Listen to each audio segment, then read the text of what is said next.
Hi, Lerit. Welcome. Hi. Thank you for joining us today. Thank you for your patience. Thank you. I had the pleasure of getting to know you a little bit before, earlier in the week, and you're from Winnipeg originally.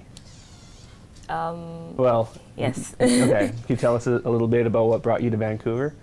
Yeah, so honestly, I don't even know what brought me to Vancouver, if I'm going to be honest.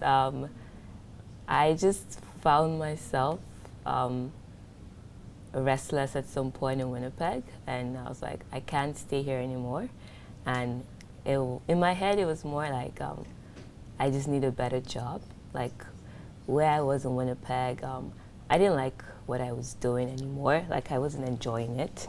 Yeah, so it was like I need a better job. And I had spent like a few months just applying for jobs, like in Winnipeg, and nothing was happening. So shortly after a few months of just applying, I actually came to Vancouver for like a very short trip with my boyfriend then, my husband now, but Toby.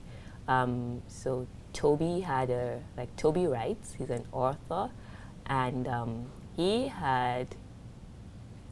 was writing a book, and he was like, he felt in his spirit to like just go on a tour or do something in other cities.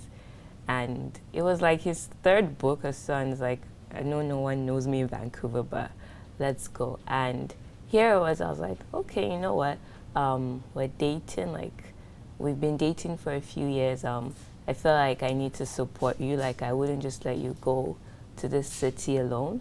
And so he was like, are you sure? I'm like, oh yeah, that's fine. Like, it's not a problem. Like, let's come together. Like, I would come with you. And so a few days or weeks before, he called me and he's like, I think I'm going to cancel the one in Vancouver. And I'm like, no, like, let's go. And he's like, we don't know anyone in Vancouver. Like, Vancouver is very expensive. Like, can we do anything in Vancouver? Like, can we actually pull out a crowd or something? I'm like, you know what, let's go. And he was still hesitant, and he was going to cancel it. His mom spoke to him as well, but I think he was like, no, I don't think we can do it. But I guess God just like, no, don't do it, like still go. And so we came to Vancouver, that was June 2019, I believe. We came just like a 24 hours or 48 hours trip. And it just happened randomly, like he put everything online, and we just met someone online that we didn't even know that connected and was willing to help him, like organize a thing. Vancouver was the smallest that he had, but the day we were flying out at some point, I looked at him, I'm like, there's just something about this city. I don't know what it is, but I feel like I feel like God might be leading us here. And he's like, yeah, I get the same sense, but I don't even know if it makes sense. And so that was us in June, but then we went back to Winnipeg and we came up with a 5-year plan. We told ourselves, we'll move in 2023. Here we are in 2024, and I mean, we should have just moved last year, but I guess God has a humor. So we went back, and by August, I woke up and I'm like, I can't stay in Winnipeg anymore. I was like, I was so restless. And I also told him I was going, and he's like, you don't have a job or anything. I'm like, I'm leaving, like I can't stay here. But then he was like, okay, let's just take some time to pray. I prayed, and I just felt like God was saying, wait. And then, yeah, fast forward November. By October, I think we started talking about it more. And the plan was I would just come alone, and he would come like at some point. But then God just walked it in a way in November. He woke up one day, but by November we were already engaged. But yeah, he woke up one day in November and he called me randomly in the night. He's like, I feel like God is saying we should go ahead and move and start our family in Vancouver. And yeah, that's how we came here. I didn't have any job. I didn't know anyone. Like, I literally sold up my house. Wow. Packed up and came here, and he started looking for jobs. Sorry, I'm getting to He started looking for jobs, but yeah, that's how we got here. So it was just God put this couldn't explain it, but he put just this like hankering, like this nagging in your heart and your spirit, like you got to be here, and you're just obedient. You didn't really know why or what, but you just knew God was compelling you to come here. So you're here, young, engaged couple, no job prospects, but you're here in obedience. So what was it like adjusting in Vancouver, and did you find make any friends, or what was that like for you? Because Vancouver has a bit of a reputation for being not a very friendly place. True. So when we came, it was more like, okay, where do we stay? Kind of like navigating different parts of the city. But I would say that it was a break that I didn't know I needed. And for the first time, I would say that it was so much healing at the same time, and it brought us so much closer.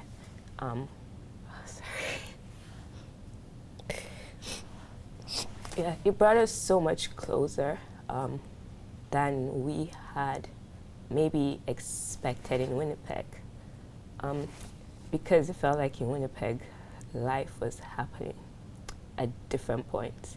I was a young girl who moved to Canada, and I met this this boy who started talking, and when you have like all the experiences, like when you start dating, like all the fancy ideas, but then it wasn't necessarily like that. And so it's like we were just navigating life, like school, trying to figure out ourselves, and so just going through that at different point, and then coming to Vancouver, it felt like it was just for the first time just both of us and a break. And it was also healing because I didn't even realize that where I was, and I would say community-wise, was getting really toxic for me. What I had thought I was doing, like faith-wise, it was at that point, and I realized that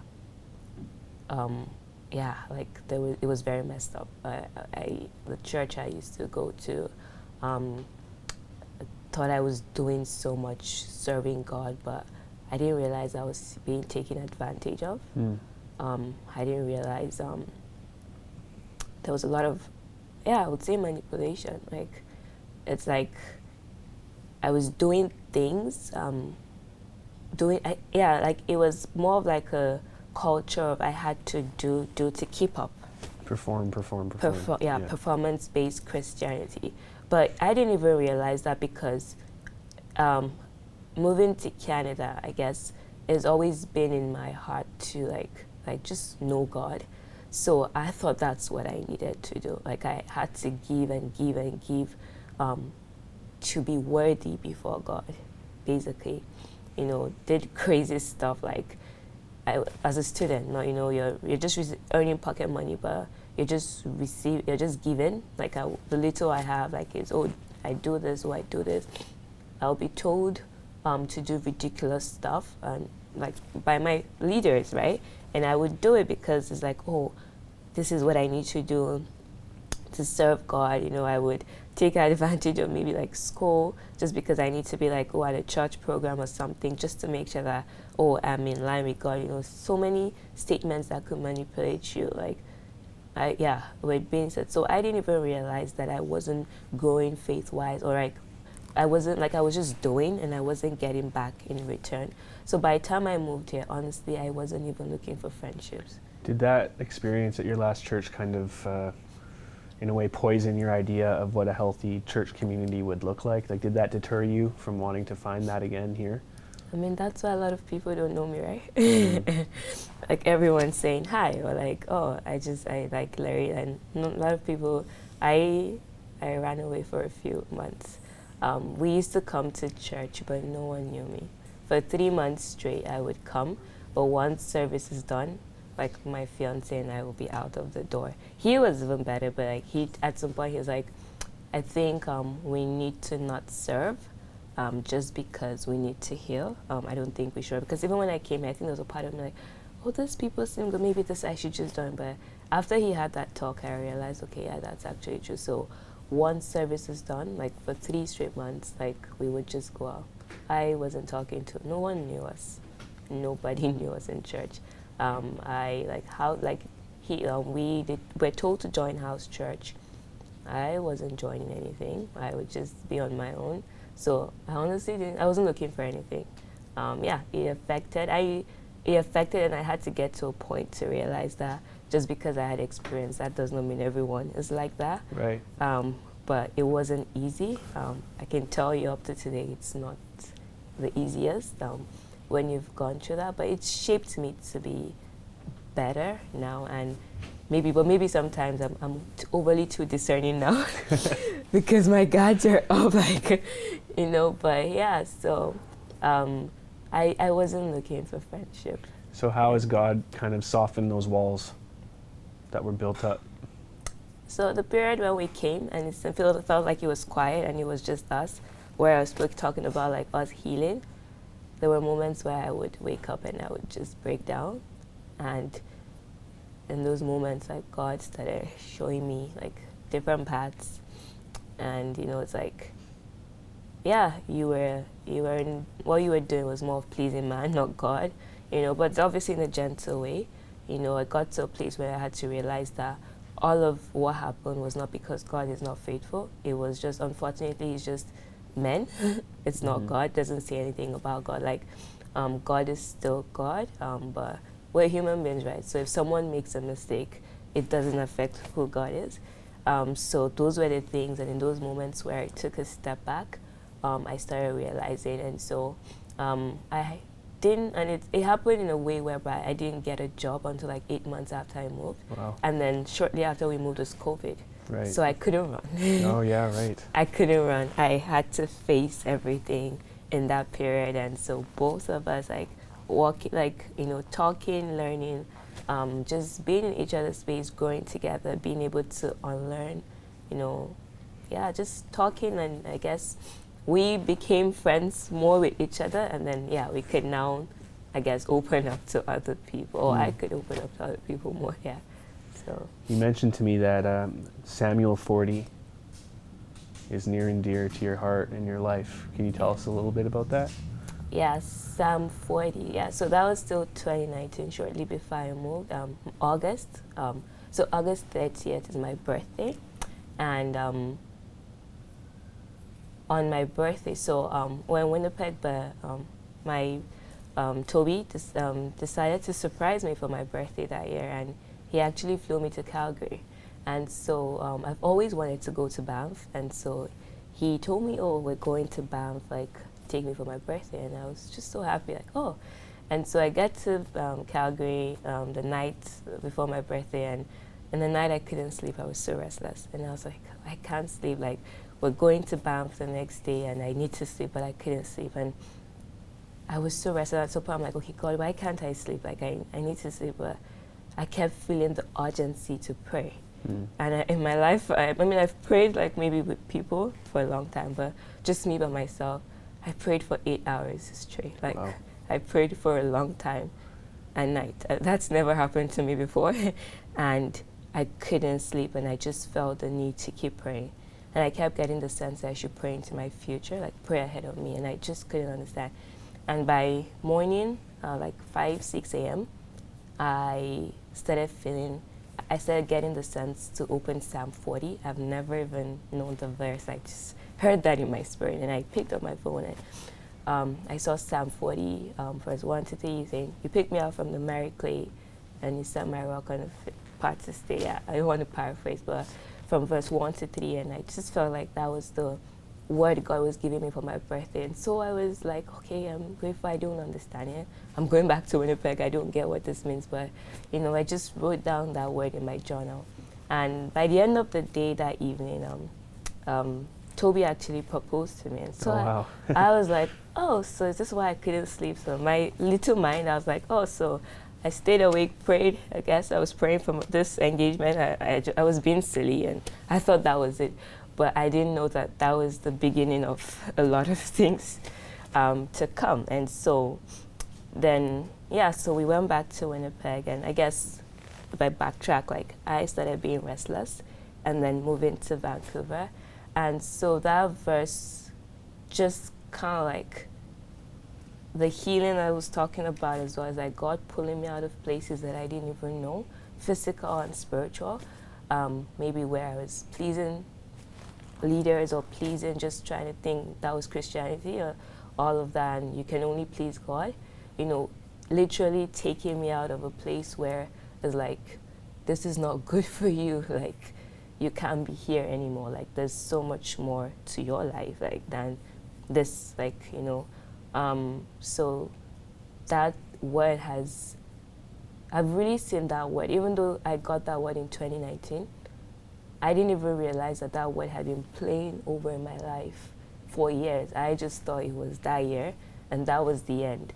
But I think at every point that verse, like the different verses from 1 to 3 have really been playing out. And I think right here where I am is probably like the verse 3, where it's like I'm actually sharing about my life, and it says how like people would hear what God has done and they would come to Him.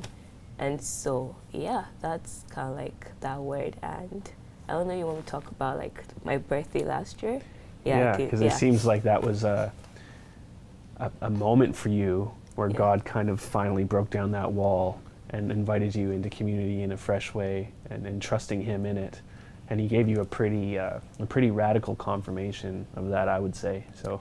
Yeah. So yeah, as I said, I thought it was just 2019, right? Like just my birthday. But then last year we started the year, and on New Year's Day, Ryan just started talking about Psalm 40, verse 1 to 3, and I'm like, out of nowhere, like, like, oh wow, like that's so nice. I'm like, oh, this is one of my favorite verses. So I was just so pumped, like, oh, that's so nice, you know.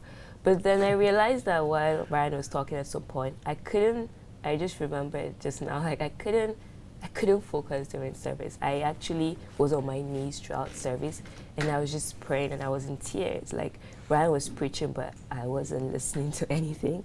I was on the floor, on my knees. That was January 1st, and I was just like, I just kept telling God, thank you. And so I thought that was it, and you know, and then fast forward during the year, I'm like, oh, my birthday is coming up. Like, what do I want to do this year? Like, I was thinking about it. I think I'm one of those people that get really excited on for my birthday, and then on my birthday I do nothing. So, as usual, I was like, oh, what do I need to do this year? And I just felt like, oh, why don't you have a worship night with friends? And I'm like, a lot of my friends are not in Vancouver. Like, I know a few people in Vancouver. Like, I might have friends in Vancouver, but majority of the people that would like to be there are outside of Vancouver. And like, so I don't know if that's possible. And then I was like, you know what, we'll come, like, this is like, I think I was planning in March. We have a few months to go. And so I think around July, I think they started announcing, like maybe August, they started announcing the worship night. And in that moment, I'm like, oh, I have to be here. Like, maybe this is what I was sensing at the beginning of the year to do. And so a week before my birthday, I was just home, like just working, and Becca randomly called me, and she's like, oh, are you coming for worship night? And I'm like, yeah, I'm coming. Like, and why did she ask? Like, is everything okay? And she's like, I just feel like you need to be here. I feel like God really placed it on my heart to call you and like encourage you to come. So I'm like, oh, thank you. Like, I mean, it confirms a lot of things, and yeah, I'm gonna be there. And so she was like, okay, that's nice. Like, see you, and that was it. And so I think a few days, starting the week like of worship night, I came across, I was just having my Bible study, and I read 1 Kings 17, where it talks about like the widow and Elisha. And, you know, like, even though she felt like she had nothing, like just for her and her son, is like, Elijah was like, oh, make me bread, and, you know, it will multiply. And so I just felt like God was showing me, like, I might feel like, why do I, like, it's maybe because for my birthday, I'm like, oh, I need something, right? Why are you telling me, oh, come here, God wants to use you? Like, it's my birthday, I should be receiving all the gifts. But it's like, just go, like, you have something to give. That was kind of like what I kept feeling. But then I just didn't understand it. But And so we come here on Sunday to church, and just attending worship, I was just so, I was just getting so many things. Like, I feel like I was loving Church Untitled more, and I couldn't just explain it. I was so pumped in service that day, and so I even spoke to Ryan after church, and he's like, "Oh, are you coming?" I'm like, "Oh yeah, I'm gonna come," and everything. So I come the first day, and randomly I was standing at the back, and Ryan walked up to me, and he's like, "I need you to go pray," and I was like, "Okay," and I was like, "This is getting weird," like what's happening. So I went, I prayed. The next day, I came, but nothing had happened. So I was like, maybe it's just all up in my head. Why? Or maybe this is just it. Maybe this is just how God wanted it to be. But I still came the next day, even though like so many things were happening that week that could stop me from coming. But I made it. Whether it was me taking the bus, I just kept obeying to show up. And then on Wednesday I came, and I actually got to church late. And somehow Ryan found me, and I was like, "Why is Ryan?" like Ryan, how did you find me? It's and I didn't even tell him it was my birthday, nothing. But somehow Ryan found me, and he's like, "I want you to go pray." And he's like, "Just do your thing." And I was just looking at him like, "Do what thing?" Like, okay. And before I go up, I just hear Ryan reading Psalm 40, verse 1 to 3. And I'm like, it's like, I'm done. Like, at that moment, it's like, I can't run away. I can't leave the church at this point. And so I go up and I just started praying. I can't even remember what I was saying. I was just praying. I think it was just more around God's faithfulness. And I knelt down in front of church, and it was in that moment it hit me that God had been so faithful. And here it was 4 years after, and I'm declaring to a whole community of people that I don't know that God is faithful. And it was a lot to take in, because I was like, "God, you could have done this in my house." Like, you literally brought me to public space, and I was on the floor. I couldn't stand up even after praying for a while. And I just kept remembering 2019 when I couldn't sleep, and this was the word he gave me. And here am I standing. I got engaged then, but then today I'm here. I'm married, I'm a mom, and I'm also having a business, which I never thought I would be doing. So, yeah. So, Lerit, I had a bunch of questions for you, and you just answered them all that's fine. without me having to ask. So I think I'm so encouraged by your faith, and your relationship with God is so tangible. You have such a reverence and a sensitivity to Him, and a knowing that He's in control in your life. So I think I would just ask you, for maybe new believers, or for people that don't know, and people beyond the walls of this community, how would you describe who Jesus is to you, to someone who doesn't know Him?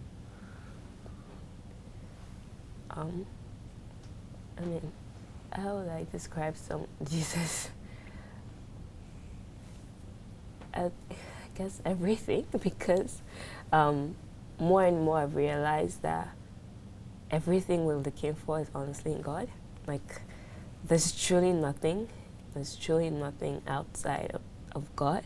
So it's kind of like everything, like even the idea of identity.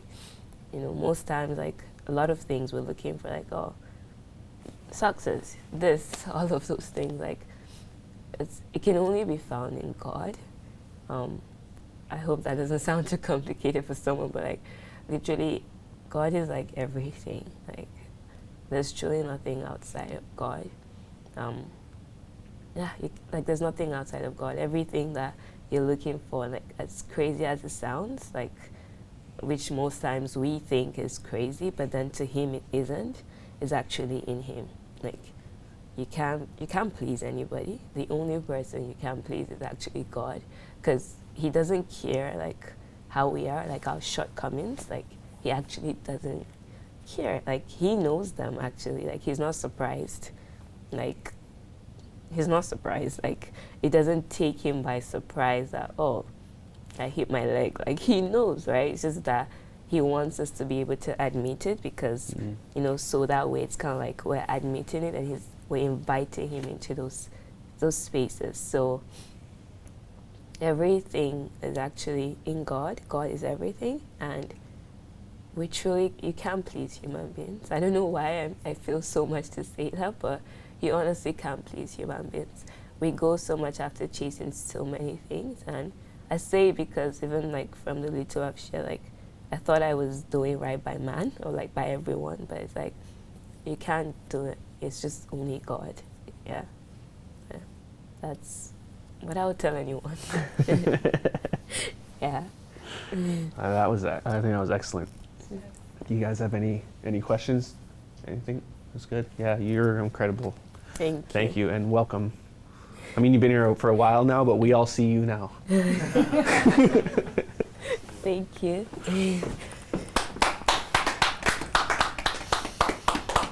Thanks to Ryan.